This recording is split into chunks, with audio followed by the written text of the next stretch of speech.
The Arizona Coyotes have their first three-game win streak of the season. I talk about that and more on today's episode of Locked On Coyotes. You're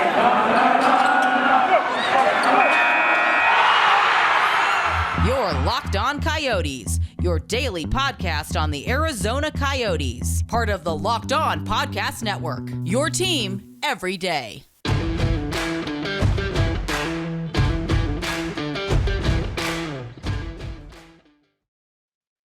Hello, everybody. Welcome to today's episode of Locked On Coyotes. I'm Carl Pavlock. Just going to be me today. Unfortunately, Robin wasn't able to join me again. She will hopefully be back very soon, but it was another crazy episode, crazy game. So I just wanted to talk to you guys about it. Before we begin, I do want to thank everyone for making Locked On Coyotes your first listen every day. We are free and available wherever you get your podcasts. So if you heard Monday's episode where I recapped the Coyotes not or 8-5 win over the Ottawa Senators, you probably got an idea that I was not expecting anything like that to happen again anytime soon. The Ottawa Senators are not a good team.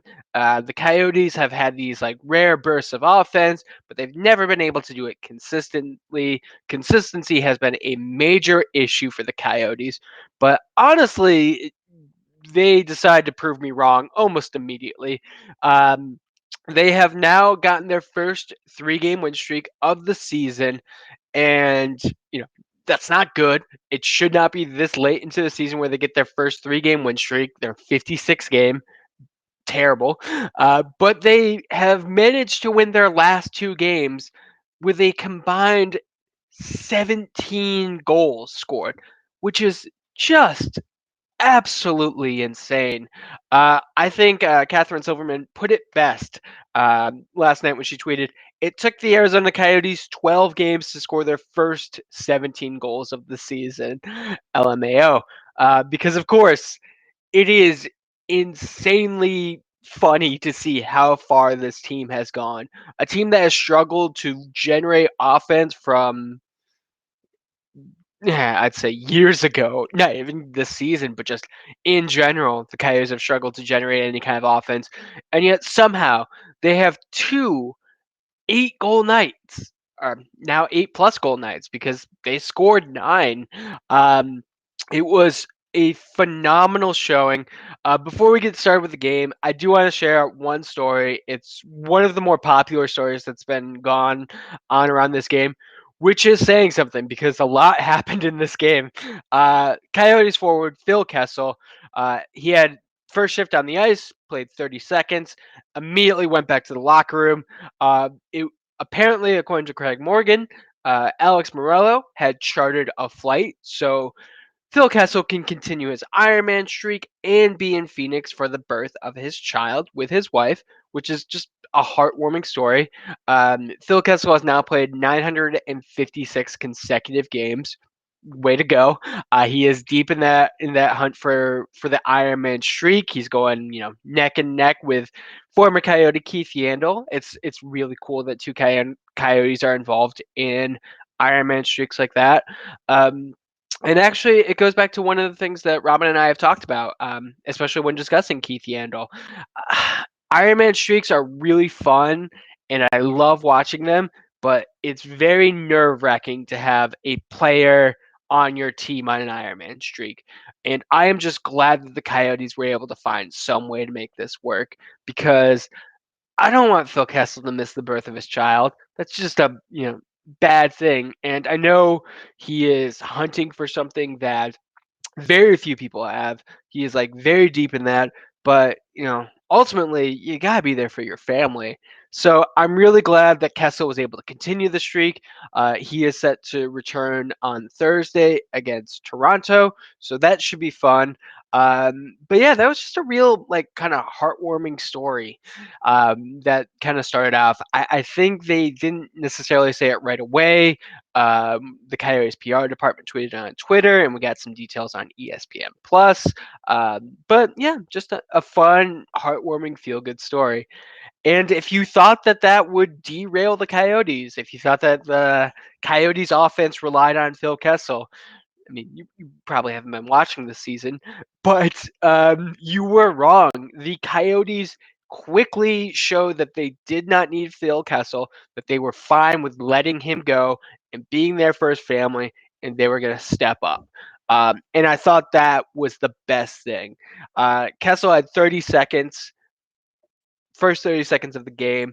A minute and 6 seconds in, Travis Boyd scored the first goal. So think about that. Phil Kessel left his team, and let's be fair, like he knows that this team isn't going to the playoffs. He knows he's not like they're not hunting for that final spot. There's no real reason to to be with the team unless it's for pride for a player like Kessel. He knows he's not abandoning them in their hour of need. And either way, it's for his family, and everyone was really cool about that, which again, great to hear. But when he was taking off his jersey and his pads, the Coyotes had already made it 1-0. Like I cannot think of a bigger relief that must have like crashed over Phil Kessel this entire game, because if they had struggled, and again, if the Coyotes were in a good position and people actually cared about the games, like this would be a monster moment. Think Tuukka Rask in the bubble where he's just like said, "No, I just need to be with my family. I gotta go." Like people do not respond well when athletes sometimes make these decisions. And there's definitely a conversation that can be had about that. Not one that I could have by myself on this episode, but we don't need to have that conversation because the Coyotes were able to just kind of take care of everything. It wasn't a situation like, dad's gone early and the kids throw a party and trash the house. No, the kids, in this case, Nick Schmaltz, Clayton Keller, and Jacob Chikrin, cleaned the house and left it in better condition than it was in before dad left. And that's just really cool. I am glad that the team is able to stick up for themselves, for each other in all these different ways. We're seeing it this year a lot with like just the more physical play. Like physically, if you mess with a Coyotes player this year, someone's going to come over and mess with you. A la Liam O'Brien, who just signed his 2-year extension. Big part of that. But just in general, like the Coyotes are finding ways to make sure that one player going out doesn't completely tank everything. And that's really what you need. You need these guys to step up and like think of each other, of themselves as a team. And I credit that to Bear. Like it is so important to have a good coach in the first year of a rebuild who is able to make sure that these expectations are set and that people are following through. And I honestly cannot think of a better, like, just kind of showcase than these past couple games of a team that fully buys into their coach's system and that team getting rewarded for it. It is phenomenal to see. I cannot wait to see it during the rest of the game or during the rest of the season. I'm going to talk a little bit more about the game, but first, I have a quick word from our friends at Built Bar. And that message is, have you tried the Puffs? If not, you are missing out on one of the best tasting Built Bar flavors. The Puffs are the first ever protein infused marshmallow. They're fluffy, they're marshmallowy, they're not just a protein bar, they're a treat. Plus, they're covered in 100% real chocolate. That's real chocolate, people. You know you love chocolate. Everyone loves chocolate. Puffs are a fan favorite with some incredible flavors like yummy cinnamony churro, coconut marshmallow, my personal favorite, the banana cream pie. They're all so good. Make sure you will be sure to find your own favorite. Built bars are also relatively healthy. Only 130 calories, 4 grams of sugar, 4 net carbs, and 17 grams of protein. So if you're having a little bit of a treat, you're not going to feel too bad about it. What I want you to do is go to built.com and use the promo code LOCKED15 to get 15% off your orders. That's promo code LOCKED15 for 15% off at built.com. And we're back. Carl Pavlock with Locked On Coyotes. Again, just going to be me for today. Hopefully, Robin will be able to join me tomorrow for our breakdown of the game or preview for the game against the Toronto Maple Leafs, and then subsequently the following breakdown. Before we continue, I do want to thank you for making Locked On Coyotes your first listen. For your next listen, check out Locked On Now podcast. It's nightly recaps of every NHL game with analysis from local experts. It's free and available wherever you get your podcasts. So let me just talk about this game because it was an insane one. Um, Nick Schmaltz continuing his hot streak. He had 7 points against the Ottawa Senators. He had 2 goals, 2 assists for 4 more points, 11 points. I think he is the only player, I didn't say this correct, but he's one of the few players to have 11 points in 2 games in the Coyotes Jets franchise history. That's right. We are talking about records that are being set, good records being set that go all the way back to the Jets era, where, it was the 80s, so hockey wasn't the most energetic, but the Jets had some legit talent, like more so than the Coyotes. They had Timo Solani, um, and I always felt like that is oft ignored by the rest of the NHL. I think people in Arizona like to talk about the Jets, especially when I first started watching, because the Jets didn't exist yet. The Coyotes have made the Jets 1.0 franchise a part of their history. Like, I do not think that is the case with most other teams, even relocated teams. Like if you look at the Colorado Avalanche, they found success pretty early on. Winning a Stanley Cup right away kind of just sets a like, yeah, we're gonna have our own era. Carolina, they do occasionally throw back to the old Hartford Whalers. Gotta love those throwback jerseys, but I don't know. I don't necessarily see the same kind of embrace that you do with the Coyotes. Um, I may be wrong, but Carolina seems to be doing their own thing. If you're a fan of the Hurricanes and you think I'm wrong, let me know. And of course, the Jets seem to completely ignore the Thrashers any chance they get and just call back to the Jets 1.0, which probably isn't the smartest marketing move because most of your fans probably weren't around for then. And if most of your fans are around for the Jets 1.0, you have a problem of having an aging fan base, and that's not going to end well for you. So yeah, like I do think that it's important that whenever we're talking about Coyotes franchise records, we go back to the Jets 1.0, and we're doing that with Nick Schmaltz, and just phenomenal play lately. But he wasn't the only one. Nick Ritchie also had 2 goals and an assist. Interestingly enough, one of Ritchie's goals was initially credited to Yanis Mosier. So Richie was on a hat trick watch for most of the game. He got that second goal just under 5 minutes into the second period. His first was at 8:15 in the first. So for over half the game, Nick Ritchie was on a hat trick watch, and nobody knew. I think it would have been hilarious if he had gotten a retroactive hat trick because those are always kind of fun. I like it when stuff like that happens. Um, Jacob Chikrin also had 2 goals and an assist. Clayton Keller, a goal and 2 assists. Phenomenal goal from Clayton Keller. Just absolutely beautiful. Barrett Hayden, 3 assists. He initially also had an assist on that Mosier goal. So when Nick Ritchie got his second goal, it took away Yanis Mosier's goal and it took away Barrett Hayton's 4th assist, which, I mean, this was Hayton's first 3 goal assist game, so it's fine. Hayton had a phenomenal game, especially against the player who he is often compared to, or was, Philip Zadina and the Detroit Red Wings. Just love that. All the Coyotes but one or all the Coyotes defensemen but one had a point. Kolyachonok, unfortunately, was the only Coyotes player to not register a point, or Coyotes defenseman Gotta keep correcting myself to not register a point, which is, I mean, that's fine. It's absolutely fine. Um, it's not going to be everyone, and I thought Kolyachonok played a good game. Not his best, but by no means was he, taking it easy, wasn't slacking.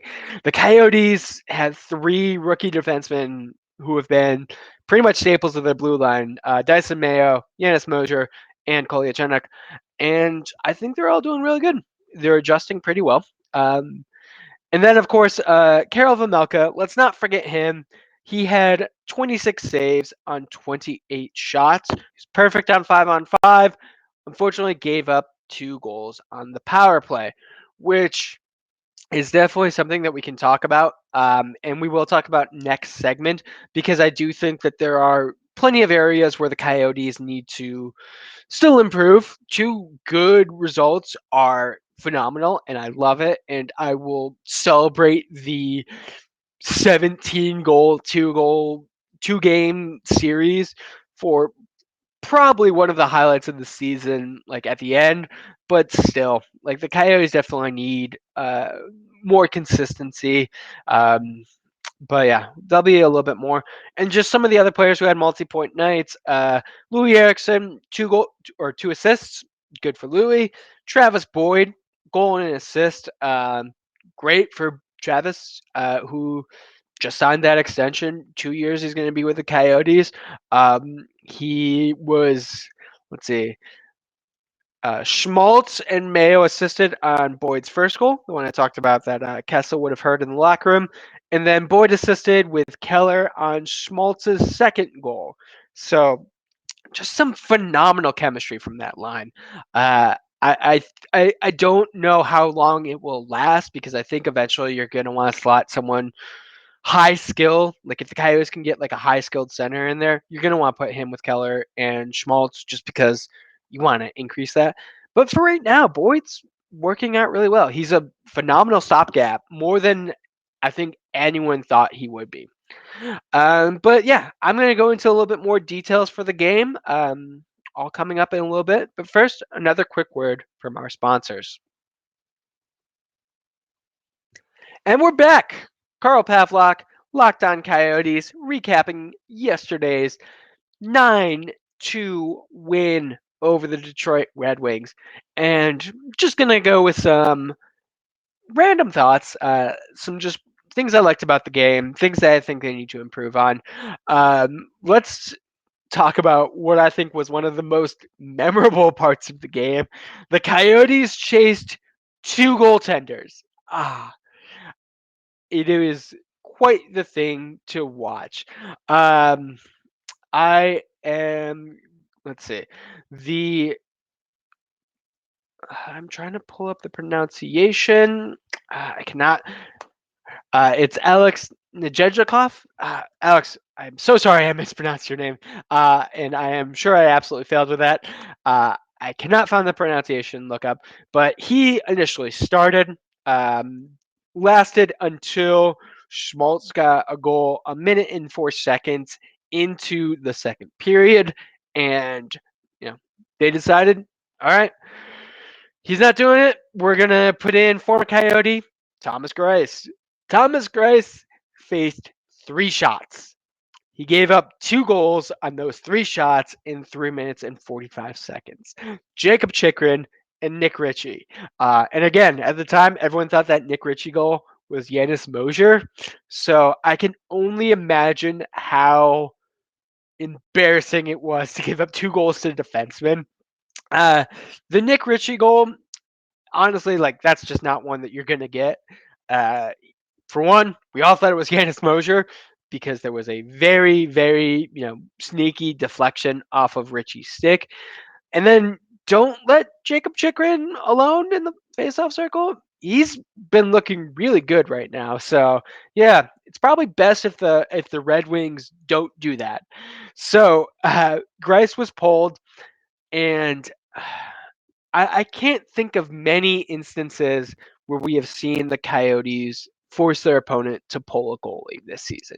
It just doesn't really happen, because the Coyotes are not that high offense team. But They did. They managed to get 2 goalies pulled.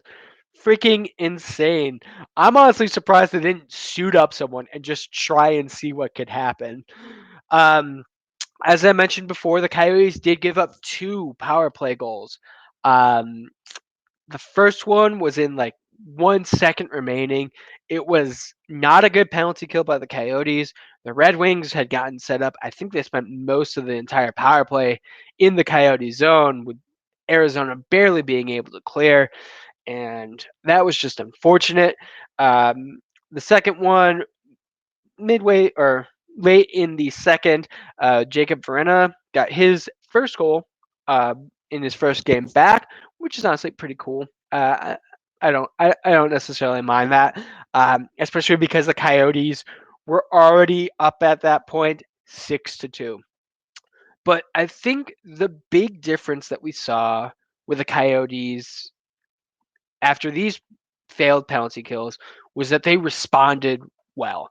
Uh, 2 minutes and 9 seconds after the first goal, Nick Ritchie scores his first of the game.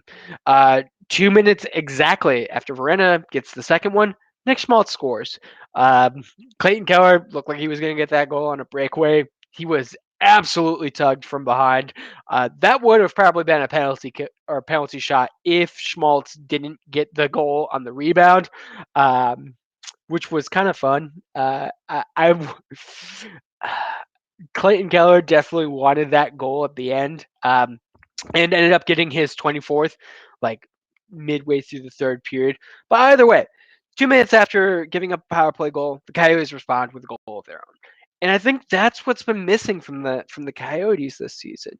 If you score on them, what is that next shift going to look like? What's the next 2 minutes going to look like? What's the next 5 minutes going to look like?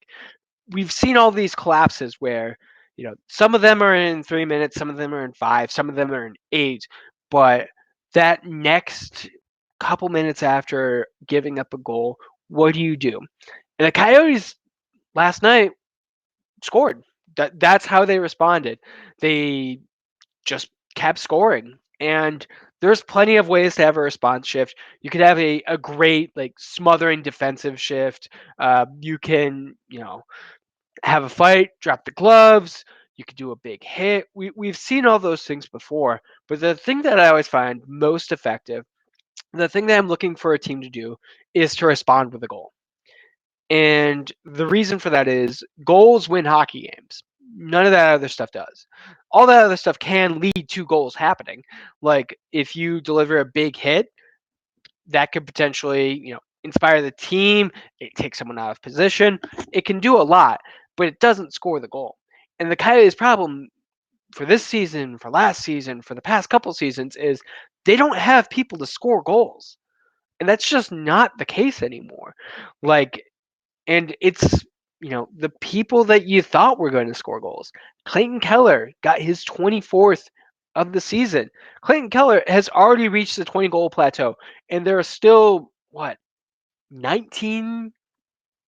No, 29 games left to play. We're at 50, math. Uh, 26 games, I believe. We're at 56. Yeah, so 26 games. It's still early for me. I'm drinking a monster. But yeah, the Coyotes still have plenty of games left to play. Does Clayton Keller become a 30 goal scorer? I mean, it could happen. Nick Schmaltz, throughout most of the year, I did not think he was going to reach 20 goals. He's hasn't really been like a major goal guy. He's definitely like more of a playmaker, but since returning from injury, he has looked like a man on a mission, and he's at 16 right now. He is like, barring something bad happening or just an extended downturn. And this is the Coyotes. They get very streaky, both good and bad. There could be a like a downshift for Schmaltz, but I don't think so. I think everyone's locked in. They've bought into the system, and they're being rewarded. And we're already getting dividends on, Bear's style and players like Schmaltz, like Clayton Keller. Like I am so glad that Clayton Keller has just erased any kind of lightning rod controversy from his contract. He is the Coyotes' best played player, and it is difficult to argue that there is anyone else who should be getting paid more than him at this point.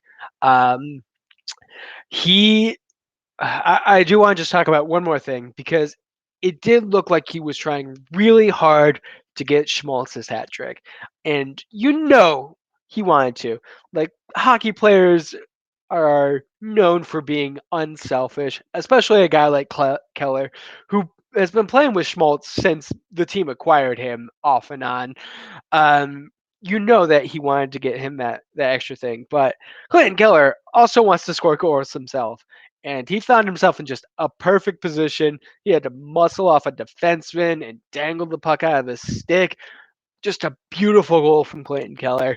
I am sorry they didn't get it over to Schmaltz. It would have been great for Schmaltz to get a hat trick, or even Jacob Chikrin. I would have liked to see him. Nick Ritchie, can you imagine him getting a hat trick just a few games into being a Coyote? That would just blow the minds of everyone in Toronto, which would be fun. But yeah, it was a really fun game. Does the Coyotes' success continue on Thursday against the Toronto Maple Leafs? I don't know. I don't. I don't think so. I don't think the Coyotes can continue producing this much offense, but I didn't think they'd be able to do it again against Detroit. So who knows? Honestly, like your guess is as good as mine when the old Coyotes are going to be back. Hopefully never. Hopefully the Coyotes have like just kind of absorbed enough from like what they need to do that everything's just clicking and they're not going to go back to the way things were before. But I don't see this lasting forever. Either way, it's a lot of fun while it's lasting. I really enjoyed last night's game. I hope you enjoy listening to this episode. Hopefully, Robin will be back for tomorrow's episode when we preview the Toronto Maple Leafs.